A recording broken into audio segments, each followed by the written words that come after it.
We are good at labelling. Of course, this applies to all walks of life, but today I want to challenge our understanding about two ways in which we label farmers.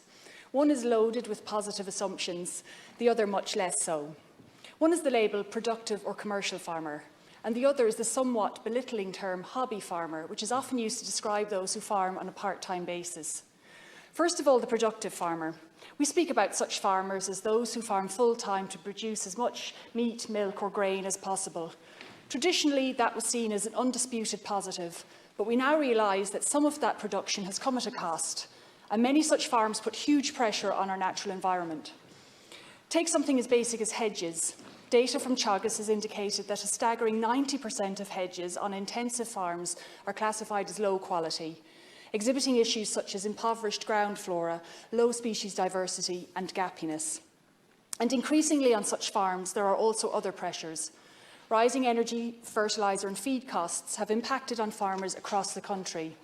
Our pig sector is in huge difficulty, and our grassland farmers are facing very challenging decisions in terms of fertility inputs this year. So perhaps we shouldn't be quite so quick to consider the drive for more and more production as an unquestionable good. And especially now as we allow the phrase hobby farmer to be tossed around almost as an insult. Because most farmers in Ireland are in fact part-time, and there is nothing wrong with that. They manage their land and their farming enterprises like any other, but they rely on off-farm income to survive and raise their families.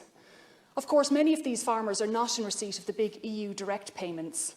Often that is because they were not farming in a particular way during the reference years at the start of this century, when we decoupled payments from livestock numbers to land area-based payments. Many of these farmers may then have been breeding and providing quality stock to other farmers who were in the position to bring the animals through to slaughter. But it is the latter who have largely benefited from the past 20 years of payments rather than the former.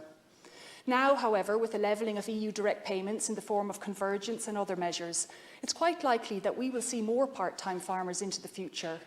Some bemoan that, but I believe it's something which should be welcomed, encouraged and indeed supported.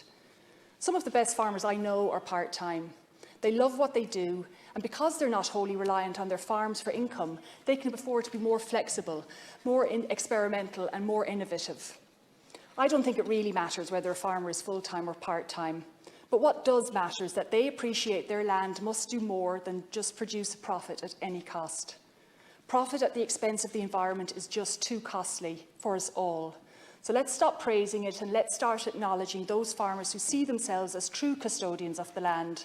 As managers of enterprises, yes, but also as caretakers who are just passing through, determined to leave to the next generation land which has been nurtured, regenerated and enriched. Such farmers are engaging in real productive farming.